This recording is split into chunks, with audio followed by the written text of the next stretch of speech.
Mas fala para mim, Emerson, como é que você viu esse jogo de ontem, esse empate, considerou um bom resultado, e também em termos do desempenho da equipe rubro-negra nesse 2-2 com o Cuiabá.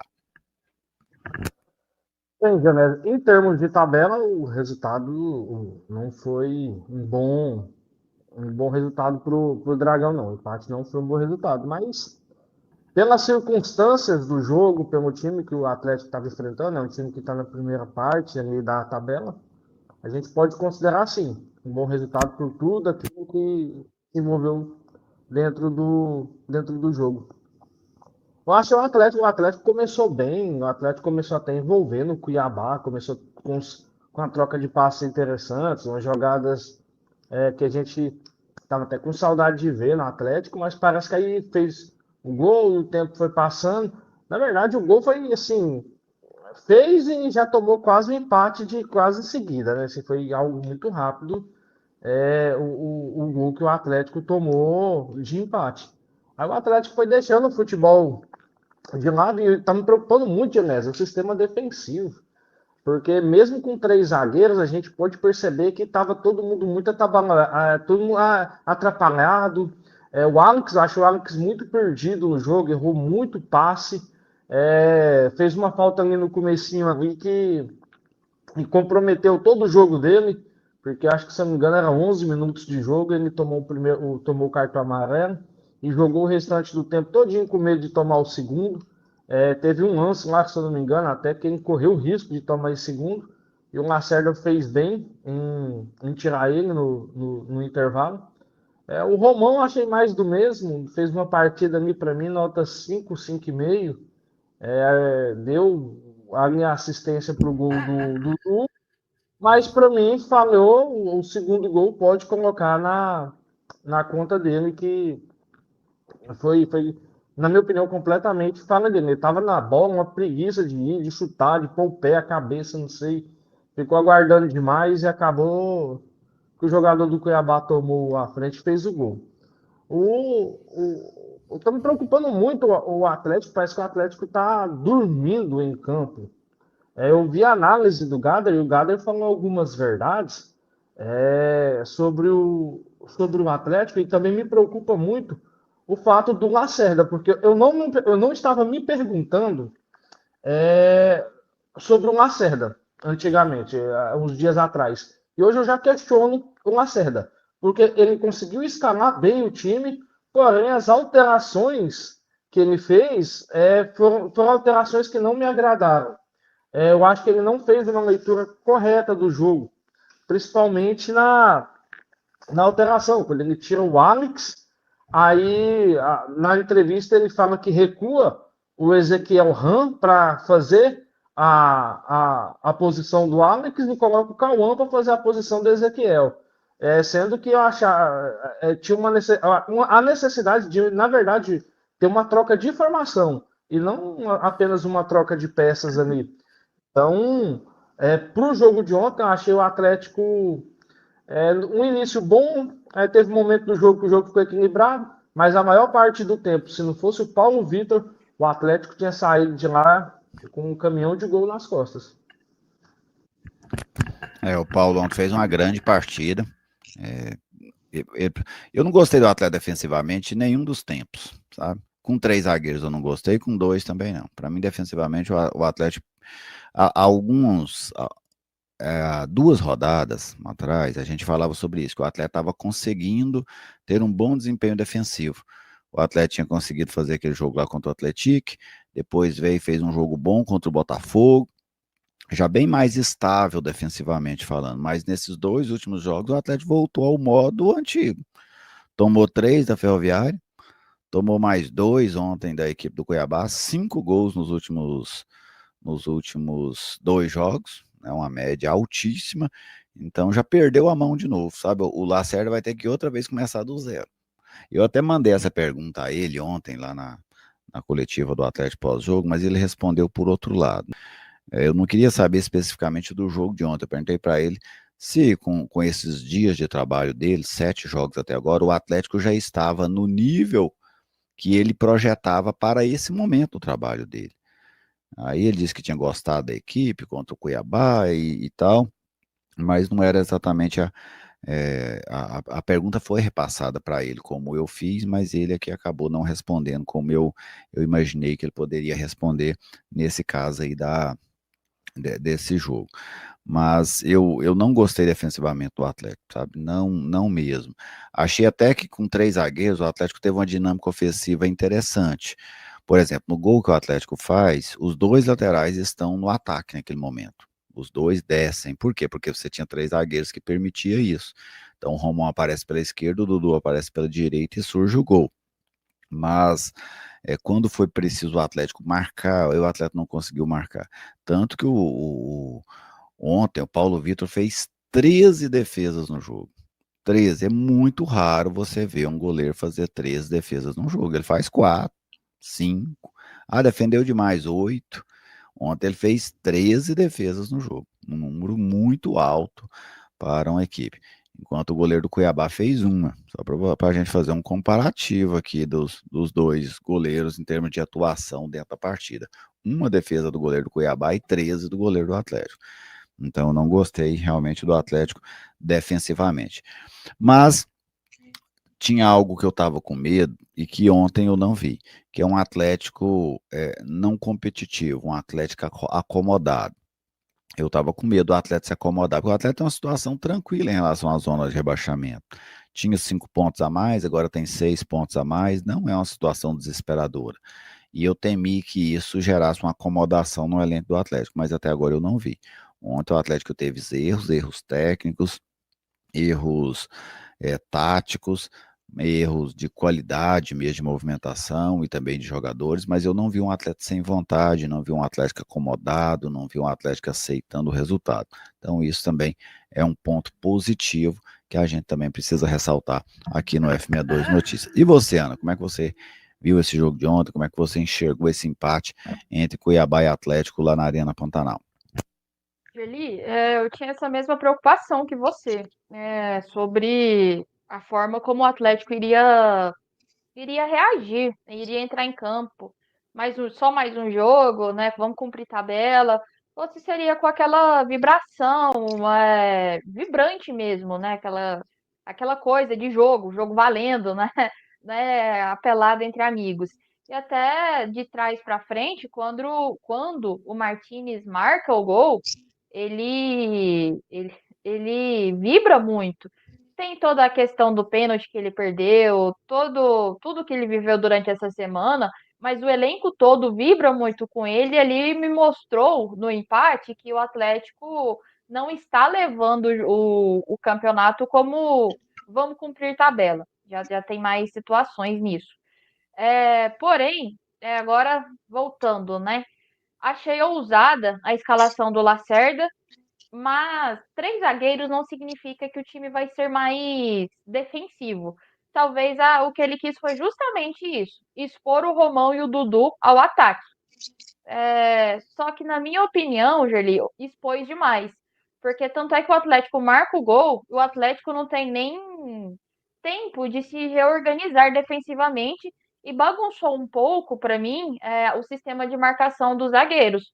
Viu o Alex perdido, o Wallace perdido, o Wallace que quase não se perde muito em jogo, né?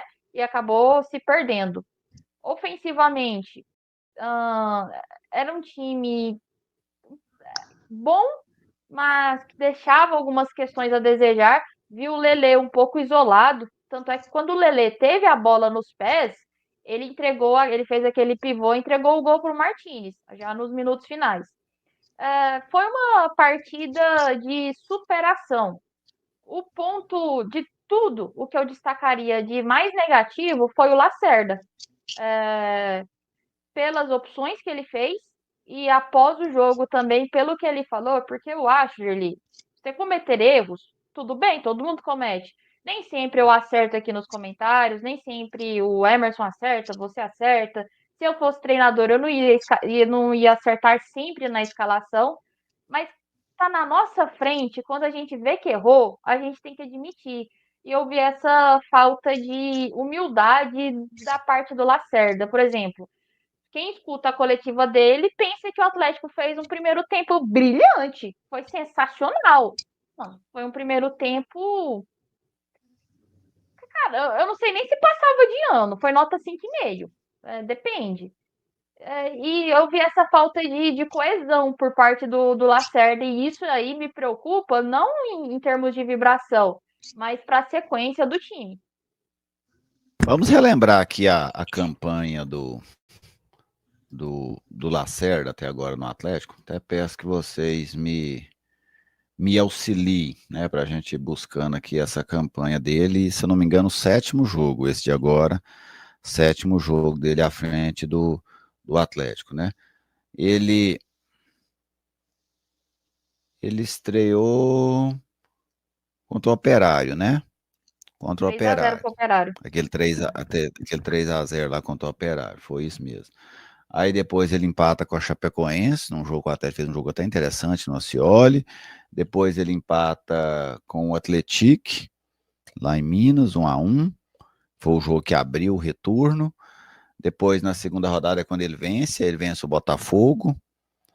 Depois do Botafogo, ele perdeu para a Ferroviária, né? E agora ele empatou com o Cuiabá. Deu 7. Deixa eu ver aqui.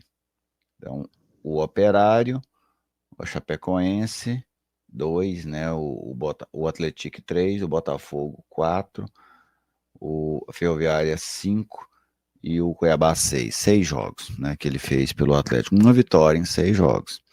É um aproveitamento baixo. Vamos pegar qual que é a classificação do Atlético nas últimas 6 rodadas, para a gente ter aqui uma noção de como é o Atlético do Lacerda. Eu não quero contar o Atlético de nenhum outro. Só para a gente ver como é que está o Atlético do Lacerda até agora, nessas últimas 6 rodadas, desde a sua estreia lá naquela derrota para a equipe do Operário pelo Campeonato Brasileiro. Então, nas 6 últimas rodadas, nós estamos na 23ª, então vamos pegar aqui da 18ª em diante, né, da 18ª rodada até agora, a classificação do Atlético. O Atlético é o 13º colocado, ou seja, a campanha do Lacerda é do tamanho da campanha geral. O Lacerda não fez com que o Atlético subisse na tabela, fosse melhor do que vinha sendo, vamos dizer assim. Porque o Atlético estava ficando quase sempre, era por ali mesmo, 12º, 13º, 14º, e com o Lacerda, o Atlético até agora o 13º, lembrando que ainda tem gente que joga na rodada, como por exemplo o Amazonas e o Botafogo. Se algum deles vencer, o Atlético perde essa posição, vamos dizer assim, cai para 14º, cai para 15º, porque eles têm 2 pontos a menos que o Atlético. O Atlético somou 6 pontos nos últimos 6 jogos, um aproveitamento de 33%. E aproveitamento de 33%, ele é um aproveitamento de zona do rebaixamento. O aproveitamento do Lacerda até agora à frente do Atlético é um aproveitamento de zona do rebaixamento. Isso é algo que o Atlético tem que ter muito claro. O Atlético não está na zona do rebaixamento, não é pelo aproveitamento do Lacerda. O Lacerda tem aí esse aproveitamento. Vamos pegar aqui quem tem 33% hoje de aproveitamento. O Volta Redonda tem 33%, o Botafogo tem 33%, o Amazonas tem 32%. Este é o aproveitamento do Lacerda, se fosse aplicado ao campeonato inteiro. Esse é o aproveitamento do Lacerda até agora à frente do Atlético. Então já está muito claro, o Atlético precisa melhorar o seu aproveitamento. Não, a gente fica vendo o Atlético fora da zona do rebaixamento, mas temos que ficar alertos a essa situação do desempenho da equipe nas mãos do Lacerda. Sim, Ana. Até tava, desde o momento em que hoje eu fui sendo honesta, né? Acabou que a coletiva do Lacerda saiu muito tarde. Eu não consegui escutar ontem à noite, fui escutar hoje de manhã. E aí, quando eu escutei, me bateu essa preocupação e em seguida eu vi o vídeo do Gader, assim como o Emerson, né? E é bom quando parece que você enxerga que não está sozinha em algo. Não quero misturar o Lacerda do Vila com o Lacerda do Atlético. São times diferentes, são situações diferentes, só que eu vejo os mesmos erros sendo cometidos. E é isso que me assusta, pensando nessa reta final do Atlético. Só que me assusta muito mais pensar, você trouxe aí o aproveitamento de 30 e poucos, né, por cento em 6 jogos. Se em mais um jogo não der certo com o Lacerda, o que que faz? Qual seria a solução para o Atlético? E é isso que é mais preocupante ainda. Porque você vai mudando muito, né? E a cobrança, você pode ter certeza, se o Atlético não reagir, a cobrança vai mudar o tom. O tom até agora foi tranquilo pro Lacerda. O que a gente viu de diferente foi aquele vídeo que até o Patrick trouxe pra gente aqui no Futebol 62, daquela DR que o Adson teve com ele, né? Lá no Ascioli. Mas de um modo geral, inclusive ontem, o Adson foi bem brando com ele nas coletivas. Não é nem muito um padrão do Adson, mas ele acabou sendo bem brando. Você vê o Lacerda correndo algum risco, o Emerson? Gianni, eu ia pedir oportunidade para falar exatamente sobre isso daí. Eu acho que, igual você está falando, que o padrão tem sido brando, né, com relação ao Lacerda. Mas eu acho que esse jogo contra o Amazonas é ali o fio da meada pro Lacerda. Ou o time reage, ou o Lacerda já corre risco de cair, no meu entender.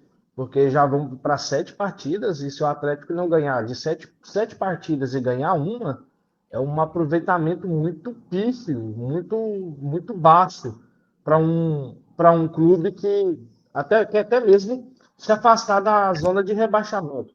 E eu vejo que o Lacerda ele tá começando, como ele está vendo que os números dele não tá agradando ninguém, eu acho que ele está perdendo a mão em muita coisa, e inclusive nas coletivas de imprensa, porque ele não responde as perguntas diretamente, ele sempre fica tentando fugir pela tangente, e ontem ele foi extremamente grosseiro, sem educação, com o Alex da CBN, que fez uma pergunta sem maldade nenhuma. A pergunta foi, só porque ele demorou fazer a substituição acho que do Hadley pelo Martins. E ele respondeu de uma grosseria sem tamanho. Ele costuma dizer que lá na terra dele as coisas têm outro nome. Aqui em Goiás, o que ele fez ontem se chama falta de educação. Com um profissional da imprensa que estava até quase meia-noite esperando para escutar uma coletiva, para escutar a explicação do treinador e ser tratado daquela forma. Eu acho que o Lacerda está perdendo a mão até nisso. Eu acho que ele está ficando nervoso, ele está vendo que o trabalho dele não está tendo resultados. Ele tem culpa? Parcialmente sim, parcialmente não. Por quê? Porque ele está com um elenco em transição no meio de uma difícil competição. Então, ele não pode carregar 100% dessa culpa. Mas, analisando os jogos, analisando o padrão tático, analisando substituições, analisando a leitura de jogo do Lacerda durante todos os jogos, eu acredito que aí que ele carrega a sua parcela de culpa. Eu acho que esse jogo contra o Amazonas vai ser a gota d'água, porque de 7 partidas, uma vitória, eu acho que principalmente, Genésio, se vier uma derrota, eu acho que o Lacerda pode cair sim.